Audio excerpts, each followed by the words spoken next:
Ranger, tudo bem com vocês? Vamos de Power Rangers Prime 6.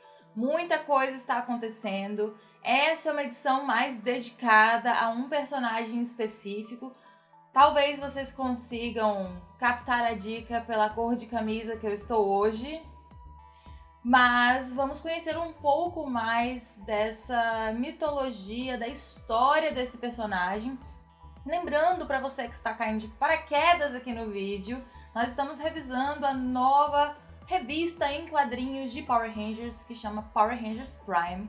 E a história é completamente nova, personagens novos, alguns personagens que a gente já conhece, mas como não são ali os personagens do nosso mundo, nosso universo regular, eles têm características um pouco diferentes. Então, mesmo que a gente saiba quem eles são, a gente está conhecendo essa versão deles pela primeira vez. Eu não sei se as próximas edições, ou eles vão intercalar, né, uma sim, uma não, também vão trazer esse tipo de perspectiva, onde a edição inteira foca num personagem específico, ou se isso vai acontecer apenas nessa edição e as outras a gente vai ver meio misturado na história, porque literalmente eu senti que essa edição é uma pausa, tipo, vamos parar e vamos conhecer o Mark, que é o nosso Ranger azul, recém-morfado, recém-chegado à família Ranger, né, ali em Prime 5, e pra gente entender um pouco melhor como que ele chegou, aonde ele tá, por que que ele é desse jeito, né, mais tímido, mais fechado, tudo isso a gente vai entender um pouco na história de hoje. Mas sem demorar muito mais nessa introdução, já vou fazer aquele convite que eu faço sempre, que é o Lanche com Ana. Pegue o seu lanche, o seu almoço, o seu jantar. Lembrando que lanche é um estado de espírito. Pode ser qualquer refeição sua, entende? Pode ser o cafezinho da tarde, qualquer refeição é Lanche com Ana, certo? E coloca aqui embaixo o que você está lanchando, porque eu sempre fico muito curiosa. Hoje não posso pedir pra vocês comerem comida azul, porque, né? Se alguém conseguir, eu vou ficar até, né? Surpresa. Mas vamos lá que a gente tem que conhecer o Mark no vídeo de hoje. Esse quadrinho começa em Actar. Sim, Actar, gente. Lembra de Actar lá de Mighty Morphin Power Rangers, dos Alien Rangers, de Billy, que depois foi morar em Actar? Então, essa Actar. E a gente vai começar a história vendo o Mark, bebezinho, nadando ali nos oceanos, né? Eu acredito que sejam oceanos de Actar, fora da estrutura da cidade. A cidade, ela tem uma estrutura como se fosse uma bolha de ar. Existem águas dentro, né, onde os actarianos podem banhar-se, enfim, entrar em contato com a água, mas eles estão do lado de fora da cidade. E eu digo eles porque nesse primeiro momento o Mark bebê tá ali nadando super livre, sem nenhum tipo de equipamento, porque ele é metade actariano, metade humano, mas ele consegue respirar normalmente debaixo d'água. Então ele tá ali nadando feliz, sem medo nenhum. E quem está com ele é a mãe dele, que está ali tranquila, nadando no oceano junto com as criaturas que estão ali em volta deles. Mas ao contrário do Mark, que está livre, leve e solto, bebezinho lindo nadando, a mãe está toda equipada no equipamento de mergulho, com máscara e com tudo mais, porque ela é humana, né? Então, assim, humanos, a gente ainda não desenvolveu essa habilidade de respirar debaixo d'água. E é interessante porque a gente começa a acompanhar o que ela tá pensando, o que ela tá falando, a narrativa, e ela diz que sempre teve medo do oceano, né? Medo de se afogar, mas que depois que ela teve o Mark, esse medo foi todo embora. E que ela tem muito medo, que ela tenha transferido esse medo todo pro filho. No segundo momento, a gente já vê um Mark um pouquinho mais velho e já não tá mais tranquilo assim, né? Uma criatura se aproxima dele, ele nada com medo em direção à mãe, a mãe diz que tá tudo bem. Então a gente vê que conforme ele foi crescendo ali, saindo de bebezito, que ele foi começando a ter um medo crescente de estar em contato com a água. Esse flashback que a gente acompanhou foi 16 anos atrás, e agora tem um flashback dentro do flashback, tá? De 27 anos atrás, do momento que a mãe do Mark foi resgatada. Ela era uma astronauta, estava no espaço, sozinha, com medo do vazio, medo da escuridão, medo da solidão. E ela comenta, né, que essa solidão, ela fica muito próxima a você quando você tá, assim, numa situação como a deriva no espaço, naquela escuridão toda, mas que o Mark precisava vencer o medo porque ele era maior que o medo, como se ela estivesse conversando ali com ele. E a gente vê o momento que ela é resgatada por uma nave actariana, né? Então provavelmente foi assim que ela foi parar em Actar, conheceu um actariano e teve um bebê meio actariano, meio humano. Acredito que essa conversa da mãe seja pra gente despontar exatamente agora neste momento presente, onde o Mark acorda meio atordoado, num local estranho, cheio de goteira, meio molhado, parecendo um galpão abandonado, né? Ele tá sentado numa cadeira e parece que a mãe tava conversando com ele, ó, você não pode ter medo, você tem que vencer o medo, porque ele tá numa situação completamente estranha ali.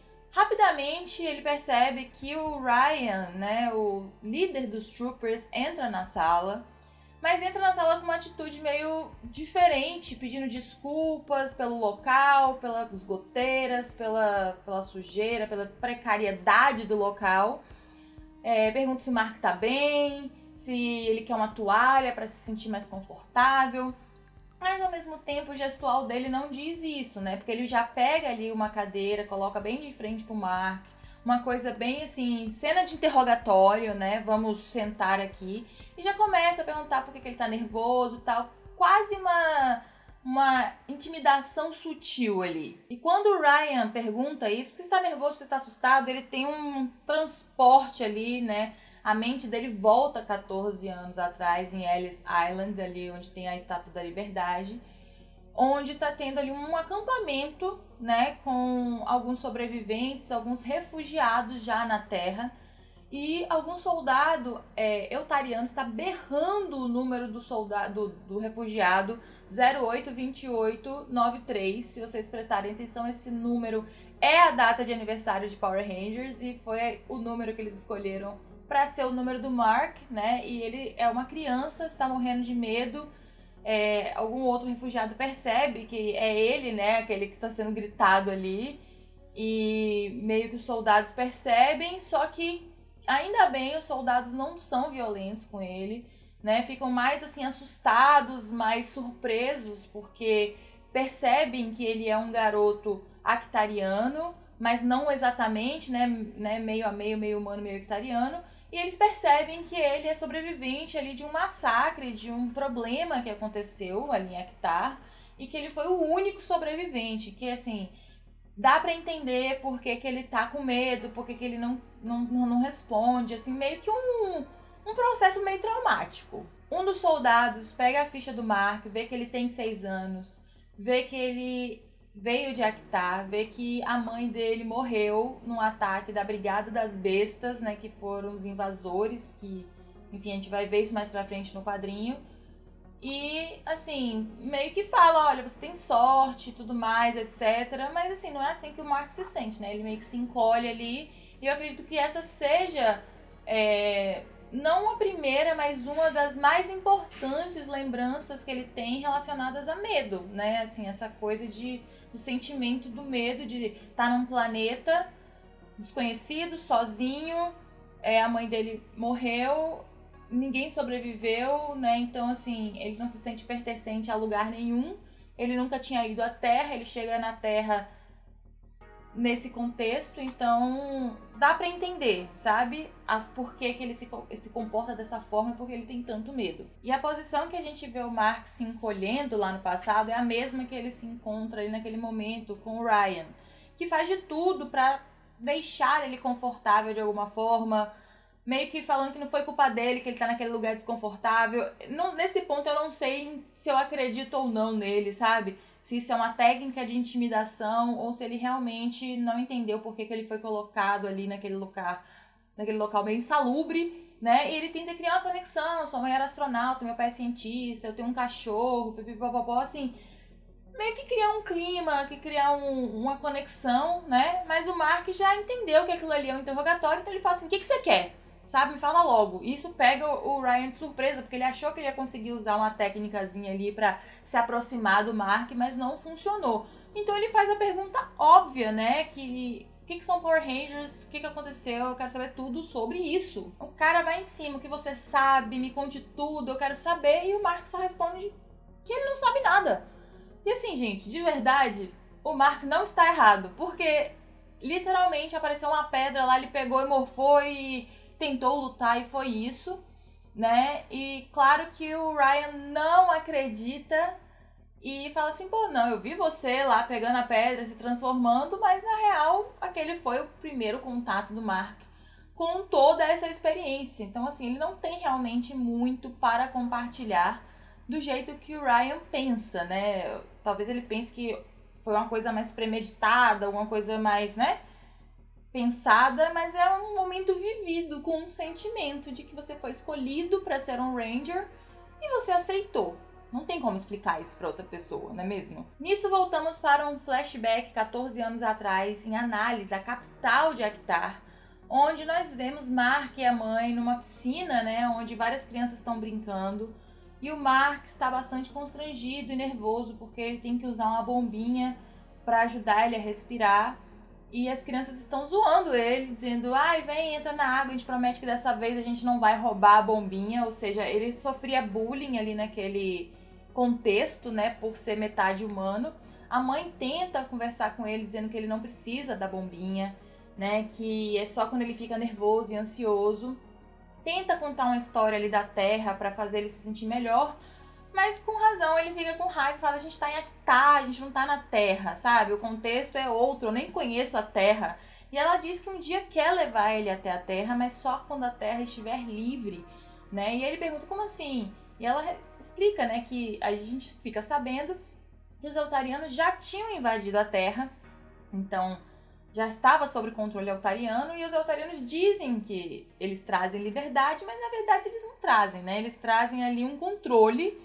E eu não entendi muito bem se ela fugiu ou se ela estava em uma missão no espaço e acabou, né, tendo um problema e foi achada pelos Actarianos, mas de qualquer forma ela diz que percebe, morando em Actar, vivendo em Actar, que aquilo é a verdadeira liberdade, né? Aquilo ali que é ser livre e que ela quer isso para a Terra novamente, né? Então ela só quer que o Mark veja a Terra nessas condições de liberdade. Ela ainda fala que a Actar está lutando para continuar livre, o que me deu a entender que eles estão resistindo a essa invasão eltariana.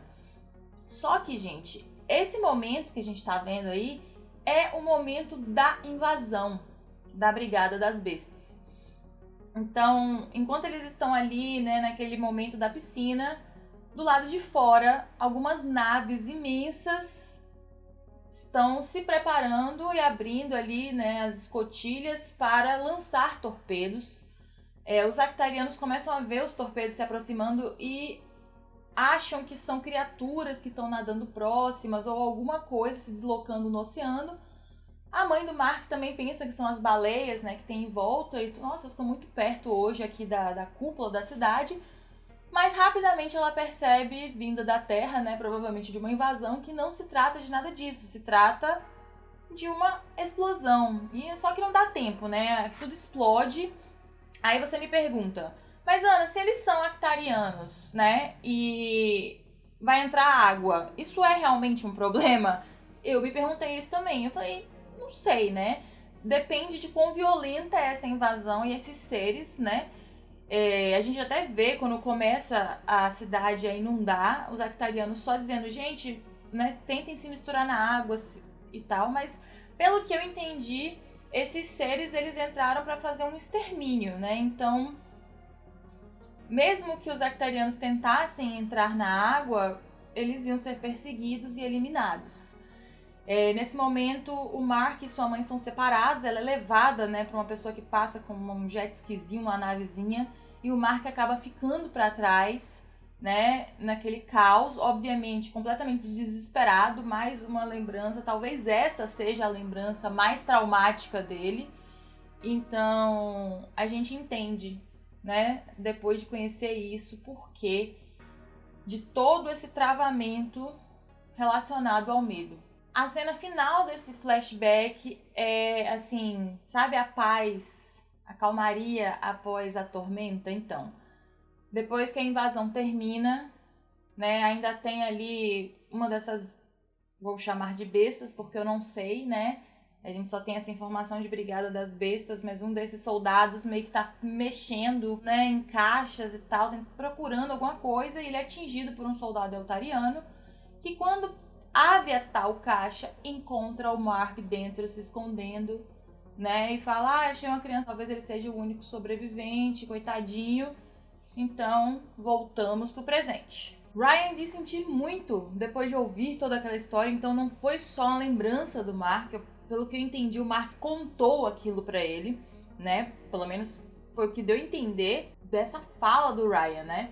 Mas que o Mark tinha que entender que ele tava fazendo tudo aquilo, né? Ele tinha, enfim, sequestrado ele, botado ele ali, porque ele queria salvar uma pessoa que ele ama muito. Né? Então, e que ele não entendia as consequências do que eles estavam fazendo e o perigo que eles estavam correndo.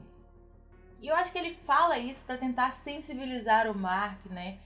Obviamente ele tá falando ali da Valentina e do Jun, mas isso causa um efeito completamente contrário e diferente do que o Ryan esperava. Aquilo, na verdade, desperta uma raiva no Mark. Ele quase parte pra cima do Ryan.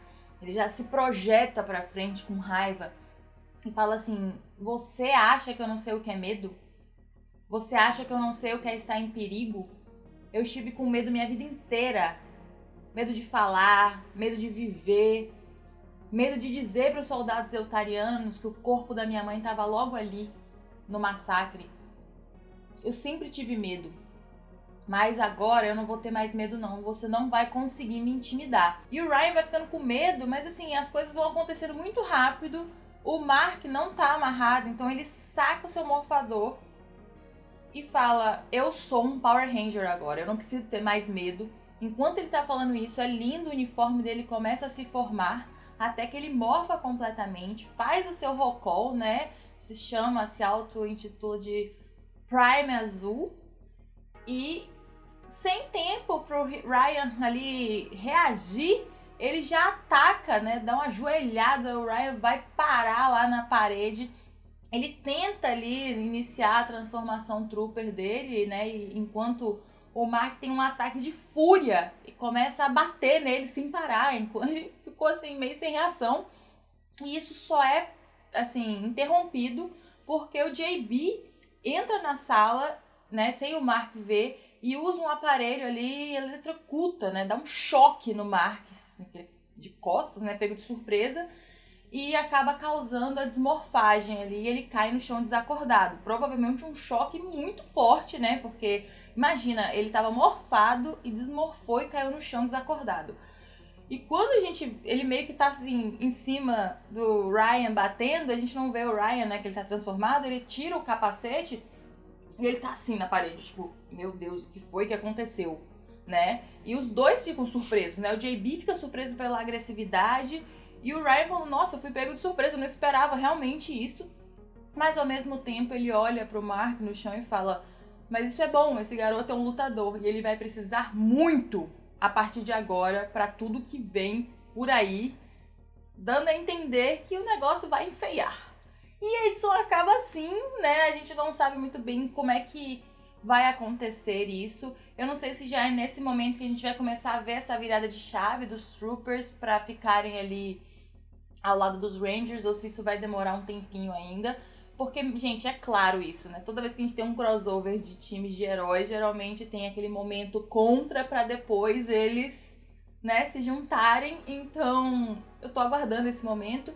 Eu não sei se, como eu tava falando, o Ryan é tão cínico assim, né? Então talvez ele seja gente boa, mas, enfim, contextos diferentes, né? Você é criado a vida inteira fazendo uma lavagem cerebral de que Rangers são ruins e perigosos e que Eltarianos são isso e aquilo e devem proteger a Terra. E aí, de repente, você é confrontado com uma realidade que você tem medo, mas não tá se mostrando como você foi ensinado, sabe? Então eu acredito que ele vai acabar caindo na real e indo pro lado dos Rangers logo em breve. Coloca aqui embaixo com a hashtag Squad do Poder qual foi sua parte favorita. Se você gostou um pouco de saber mais sobre Actar, mesmo que só um pouquinho, ver os visuais da cidade, entender um pouco mais da realidade da história do Mark. Eu gostei muito de conhecer o nosso Ranger Azul mais um pouquinho e eu espero que a gente tenha essa oportunidade com os outros Rangers da equipe também. E fica aqui comigo só até o final para eu falar para você uma coisinha mais, que é a forma de você ajudar o Mega Power, além do comentário e da curtida, que já ajudam muito. Então não deixem de comentar e curtir, porque isso ajuda o YouTube a entender que tem pessoas que gostam e curtem o canal, indicarem para novos fãs de Power Rangers chegarem, fazerem parte do Squad do Poder. Você pode ajudar a gente também de 3 formas. A primeira delas é o Mega Pix, onde você pode enviar aqui um Pix no valor que você quiser, caso você sinta no seu coração que você quer ajudar o Mega Power. Lembrando que o Mega Power é o trabalho que eu e o Rafa fazemos integralmente, o tempo inteiro, nosso trabalho principal. Então, se você quiser ajudar a gente, você pode enviar um Pix diretamente para nós, ou você pode virar membro do canal. Aqui embaixo mesmo no YouTube tem um botãozinho Seja Membro, com valor fixo. Todo mês você vira membro do canal, ajuda a gente e faz parte de sorteio, recebe diversos selos, né, que demonstram quanto tempo você está apoiando o canal, e a gente cresce e deixa mais poderosa a nossa comunidade. E a terceira delas é o nosso Apoia-se, que é um projeto externo, certo? O link tá aqui embaixo na descrição, que você pode apoiar com valores mais variados e inclusive fazer parte desse squad que aparece aqui com o nome no vídeo, e também fazer parte do nosso grupo do Telegram, que é exclusivo para o Apoia-se. Então fica aí o convite para você participar mais intensamente de alguma dessas formas. E aí você já pode fazer parte dessa galera incrível que já tá aqui com a gente, como Antonino, Alan de Gama, Rafael de Paula, Carlos Alberto Petroni e Rodrigo Matos, junto com toda essa galera linda que tá aparecendo aqui. Gente, é isso, nos vemos muito em breve e que o poder o proteja!